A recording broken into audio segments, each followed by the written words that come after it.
Meet Steve Angeli, 2022's fourth-ranked recruit out of my home state of New Jersey. A four-star quarterback ranked 365th nationally and 21st at his position, who chose to commit to Notre Dame with a host of offers on the table from schools like Arizona, Boston College, Iowa, LSU, Maryland, Miami, Michigan, Oregon, Pitt, and even Rutgers. Poor Rutgers. As a senior, Angeli threw for 1,700 yards, 15 touchdowns, and only 2 interceptions, including a game against Smyrna where he went 14 out of 15 for 360 yards and 5 touchdowns. He also ran for 3 touchdowns on the season for Bergen Catholic. Does he have what it takes to lead Notre Dame to a national championship? Steve Angeli is a 75 overall true freshman at the moment, but he's not starting, so we're gonna have to fast forward into the future and get Buchner and Pine out of here. You're out! Side note, we are playing on Heisman's Seagator slider set, though quarters will be shortened later in the video, as you'll notice as we go on. First year was a redshirt one for Angeli, but Notre Dame brought in the top recruiting class in the nation. Year number 2, he sat as third string as a redshirt freshman and watched Notre Dame pull a 9th-ranked class in. In year 3 as a sophomore redshirt, the class only had 16 players, so it was ranked 18th, but a 5-star and 6 4-stars should help him in his career.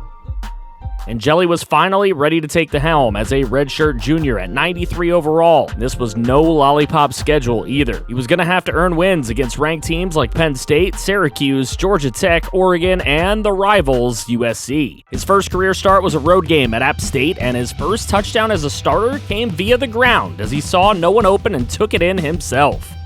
The second half, App State hung around, but Angeli hits a wide-open Felipe Cruz for the 45-yard strike to go up 13, and then later, it was a roll and a toss across his body back to Cruz to make the mascot do a little dance and get out of there with his first win. Next, it was top 5 Penn State at home in the rain, and though the Nittany Lions struck first, look at catch tutties for days, breaking a tackle and getting in for the tie.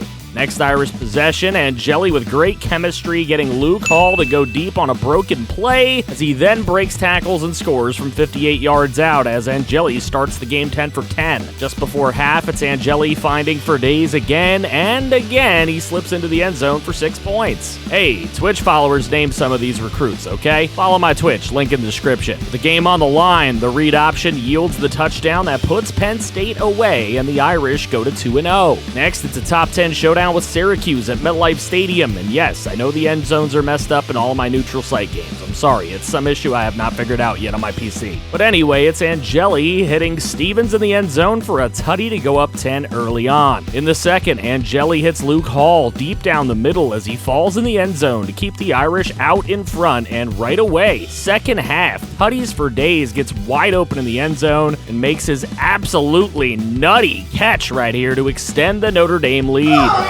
Unfortunately for Angeli, he was taking hits, and it caused him to get banged up and miss some time in this game, but it ended up a big win regardless for the Irish. That win propelled Notre Dame to number 1 in the rankings, taking on another top 10 team in Georgia Tech. Angeli started hot with a rollout and a dime to the back of the end zone as Chad Stevens hauls it in for 6. Next drive, it's Angeli launching from his own end zone. Beautiful lead to Felipe Cruz, who breaks away, and he's going to go all the way, no doubt like a homer from Mike Trout, as the Cruz missile gets the tutty. A rollout and throw under pressure to tight end Raritan gets another touchdown, and Angeli is flat out on fire. He needed to be because the Jackets got back into the game, but the lapse in coverage here leads to a Luke Hall touchdown. And then in a 3-point game, Cruz gets free for a 34-yarder before Angeli then added another one late to secure the victory with a 6-touchdown ball game.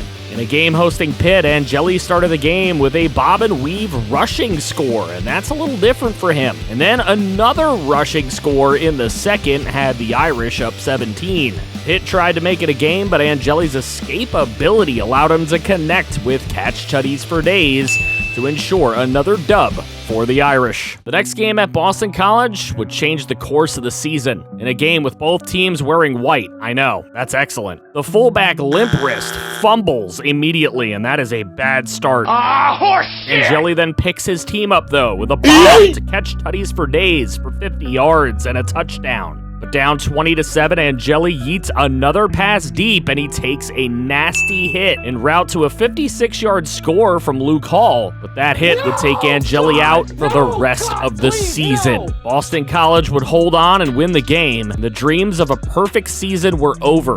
Backup quarterback Sack My Peepee, again, Twitch followers, would lead Notre Dame to a win in the next 2 games. But during a 41-22 win over Oregon, he broke some ribs, and he'd be out for 3 weeks. With a true freshman at quarterback, Notre Dame lost to Virginia, and then they lost to Stanford before finally beating USC by a single point. There were no undefeated teams in the playoff, and Miami won an epic national title over Ohio State. Here's your final results of the college football playoff. Notre Dame would pound Army in the Military Bowl 62-6, and Angeli finished his junior year with 2,221 yards, 18 touchdowns, and 10 picks in his 5 starts. The Irish were losing some big starters, especially on the offensive line, but they were able to convince Raritan, the tight end, to stay. The recruiting class ranked 11th, but in Angeli's senior year, how many of those would actually have an impact? The schedule was one of the toughest in the nation coming up, with ranked games against Temple, NC State, UNC, a Syracuse rematch, national champions Miami on it, and Texas A&M. Notre Dame visited the Link, and the Owls had some fight. They were up 3 when Stevens made this ridiculous catch in the corner of the end zone. Toe drag swag, what a play. Oh! Angeli then hit a slant to Hall later on for touchdown number 2, and then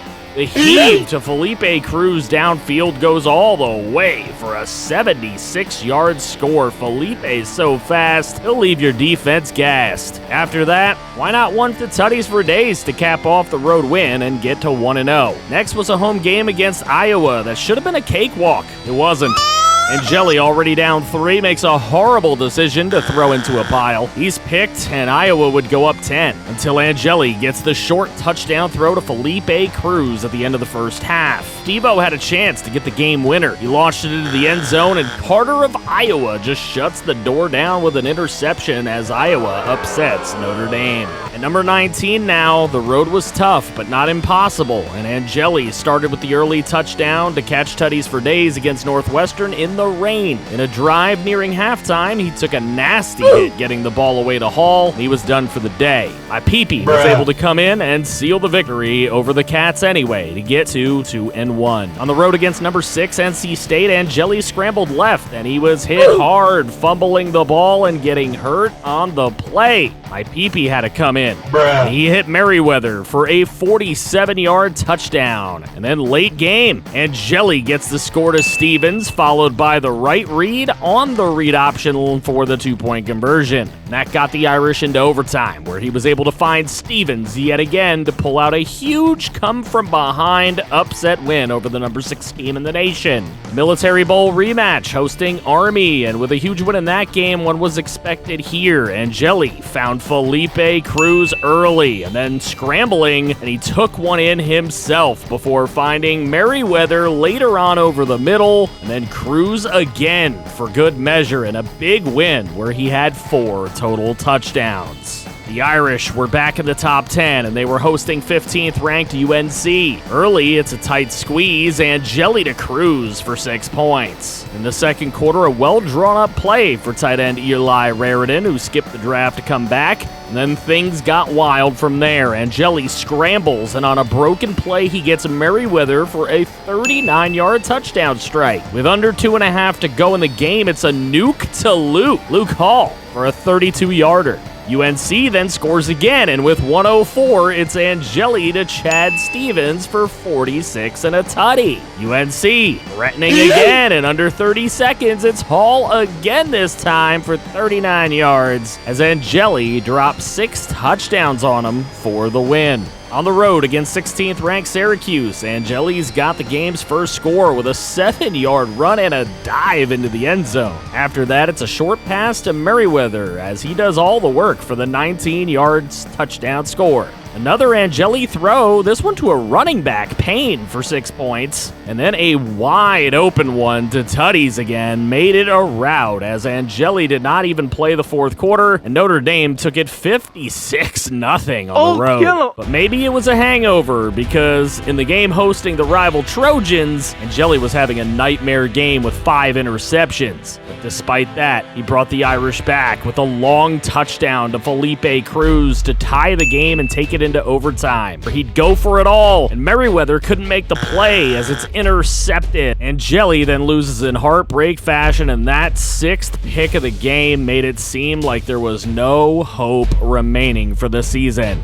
But Steve Angeli didn't quit. He threw 4 touchdowns in a win over App State. However, he followed that up by throwing this awful interception in the final drive against the defending champion Miami Hurricanes to seal a loss in that game. Next, it was Texas A&M visiting, and Angeli rolled left to throw, and he took a nasty shot, which would knock him out of another ball game. My Pee-Pee came into the ball game and got the win, throwing 5 touchdowns, however. That's when the number 9 Notre Dame Fighting Irish visited their rivals, the number 7 Stanford Cardinal. A read option for Angeli led to the game's first score, and in crunch time, he found Chad Stevens for a 14-yard strike and the lead late in the game. Stanford tied it, and what could have been the final play, Angeli gets pushed out of bounds, and the kicker pulls through with 2 seconds left for a huge win, even without Angeli having his best game. But would it be enough? The Irish did get a bid to play in the Sugar Bowl against South Carolina, but that would not hold true because with these rankings, there is no shot for Notre Dame in the playoff, and South Carolina would be in the playoff, where they beat the number 1 Utah Utes to hand them their first loss of the season, coming back from down 20. Vandy blows out Tulane, and then in the Natty, the Commodores take down the Gamecocks with 17 in the fourth quarter. So what did happen to the Irish? They would take on Texas in the Orange Bowl and lose a heartbreaker 35-39, with Angeli not exactly having his best game yet again. But his senior year was far better than his junior year, as he did play most of all of the games with 3,700 passing yards, 35 touchdowns, and 18 picks, while being the team's leading rusher and running for 5 scores. He may not have won a natty, but his 2 years of starting at Notre Dame got him selected as a first-round pick in the NFL Draft. Which team do you think might need him in the 2026 NFL Draft?